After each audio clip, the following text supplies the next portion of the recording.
We have this from the Washington Post. Why $17 billion in Credit Suisse bonds became worthless. I don't care about Credit Suisse. It's a big bank. It's imploding. UBS, what is that? United Banking Systems or something like that? Someone want to check? I think Union or something. Let's just double check because I forget. What is it? It's not telling me. It's not telling you? Just look up UBS Group. Yeah, it's got to be bad. Just do UBS Wiki, bro. Anyway, the bank Union Bank of Switzerland. Union Bank of Switzerland. You see, there you go. They're going to buy out. It was formerly the Union Bank of Switzerland, then they changed it to UBS. I see.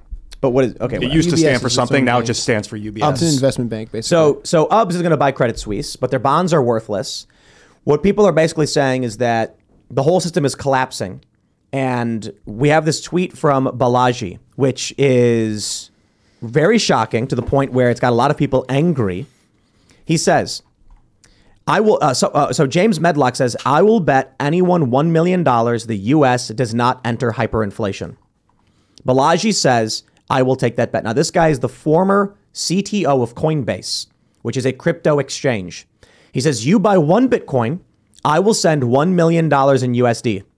This is 40-to-1 odds, as one Bitcoin is worth $26,000. It's currently at like 28. The term is 90 days.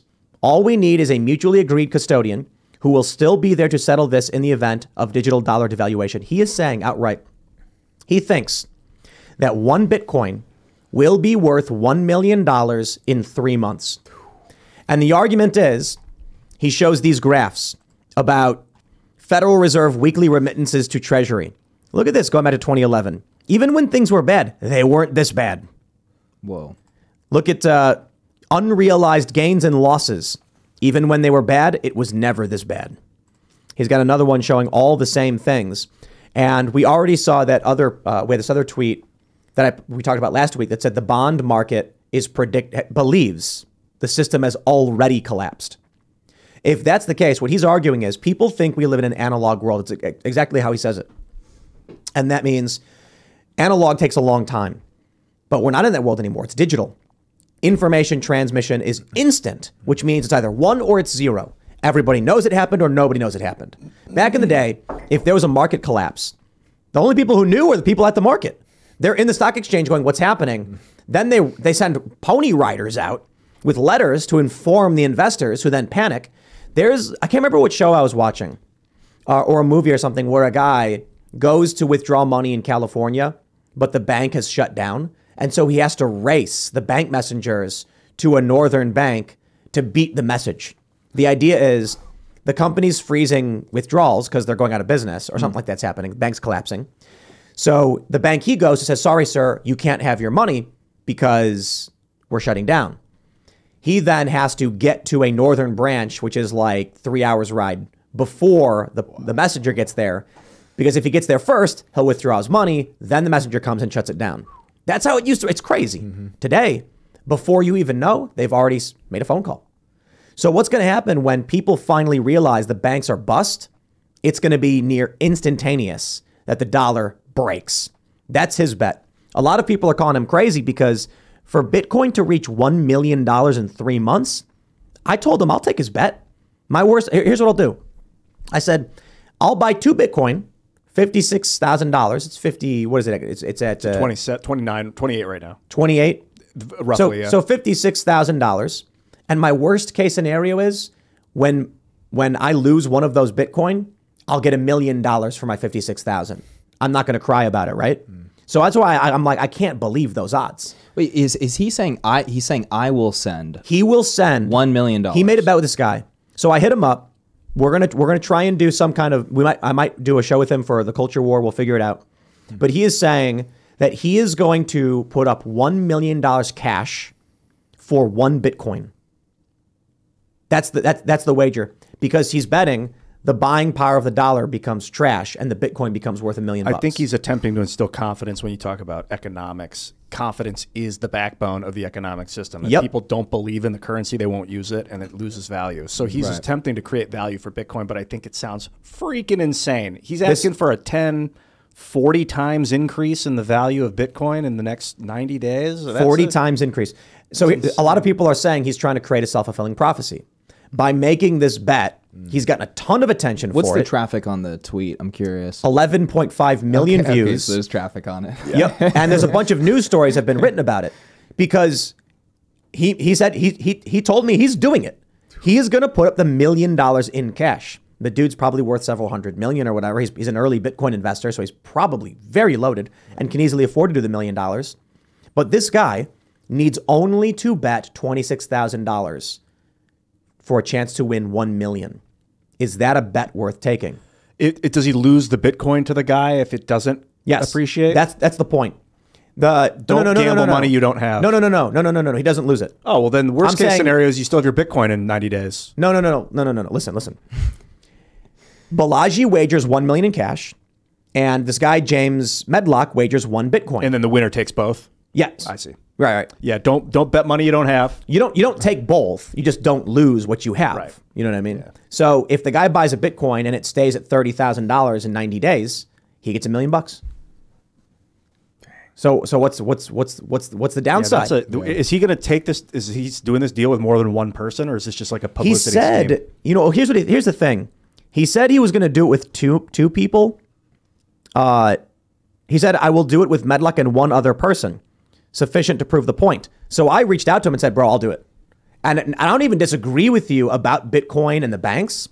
I just disagree on the 90 days thing. Did he respond to you? He said he's only going to do it with this one guy, but he'll come on and we'll talk about it, which I think would be really great. However, I don't think he's in the U.S., so we've got to we'll try and figure something out. I was like, maybe we can do something for the Culture War podcast where, or I'll just do a short segment for Timcast News, because I think talking to him about this is important. So he's making this bet with one person. Am I just? Yeah. I'm just making this clear. One person. Okay, one person, and that person's already been selected. It's the guy who said we're not going to enter hyperinflation. Okay. I don't care about the Bitcoin thing. Look, if you don't care about Bitcoin, ignore this. It's fine. But what you should care about is the data he provides on the banking system collapse. So, of course, his whole perspective is Bitcoin is better. But what he's showing in terms of his sources is the unrealized losses and massive collapse of treasuries, bonds, and the banking system. Yeah, this is the collapse. You wonder if things are going to collapse. We are in the collapse right now. That is why banks are buying other banks. That is a sign of the collapse. That's the bailout. Mm-hmm. This is what people don't realize either.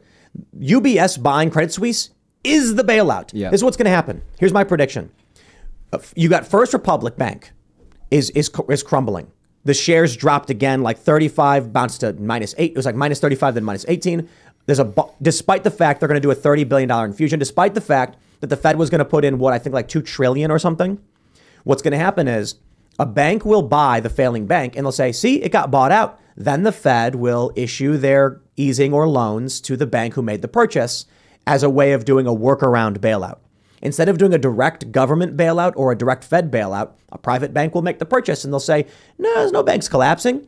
They were just mismanaged and this powerful private bank bought them up. There's nothing and it's to see here. Making it stronger. And then that private bank behind the scenes says, okay, Fed, pony up. And the Fed will be like printing the money as we speak. And they give them a bigger loan because their new valuation with the new acquisition of the new bank makes their company worth more money. The UBS is actually a result of a merger. That's why they went from Union Bank of Switzerland in 1998. They bought Swiss Bank Corporation, became UBS. I think this global bank conglomeration thing's massively dangerous because it gives a small group of people the ability to turn off your money. So let's Let's play a game real quick. 1 Bitcoin right now is at 28,000, you said? Yeah. And it is unfathomable to us that it could reach $1 million in 90 days. I mean, maybe 100,000 because it was at 60 something its peak last time. But what if I were to say this? What if I were to say not that Bitcoin is going to go from 26,000 to $1 million in 90 days? What if I was to say the second and third largest banking collapse in U.S. history would happen within 2 days of each other? Would you believe that? You'd say, what, in 2 days? The second and third biggest banking collapse. Imagine if he came out before Silicon Valley Bank collapsed, when Silvergate first broke, and he said, I will bet you $1 million in cash. You put up 26,000, I put up 1 million. If I'm right, I get 26. If you're right, you get $1 million. In 2 days, the second and third largest banking collapses in history will happen. Who would not take that bet? They'd be like, you think hit two two black swan events, two historical moments are going to happen in 2 days. I'll do that bet. I'm going to win $1 million, and then you'd lose 20 grand.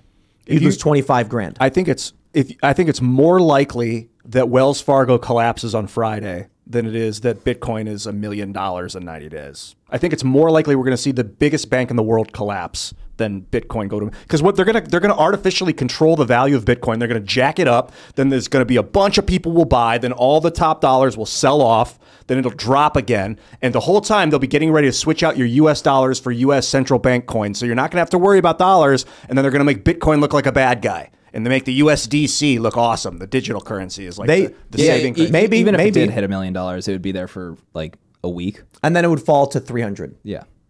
That's the cycle. They'll jack it up to 60 again, and then all these people will buy, and they're like, "Oh, I missed the boat." It'll be 80, and then the huge sell-off. I mean, that's what they've been doing with it. I don't know. The scary thing is if Bitcoin starts rising to $1 million rapidly, then a bunch of people buy in, and then it drops to 40, and then everyone's dead broke, and they say, "See, this is the problem of crypto. You need a stable cryptocurrency that we can moderate, create a depression, bring in a new banking system." Federal Reserve's digital crypto asset management fund. And then they say, for all those who saw tremendous losses due to Bitcoin, we will be issuing US digital coin, Fed coin, so that you can, have some money back as a major bailout to the working class people. Every liberal will be like, the government should bail these people out. Bitcoin was a scam the whole time, and we've all been saying it. Thanks for watching this clip from the Timcast IRL podcast. Hang out with us live Monday through Friday at 8 p.m. and become a member over at timcast.com for uncensored, members-only shows exclusive. Thanks for hanging out, and we'll see you all next time.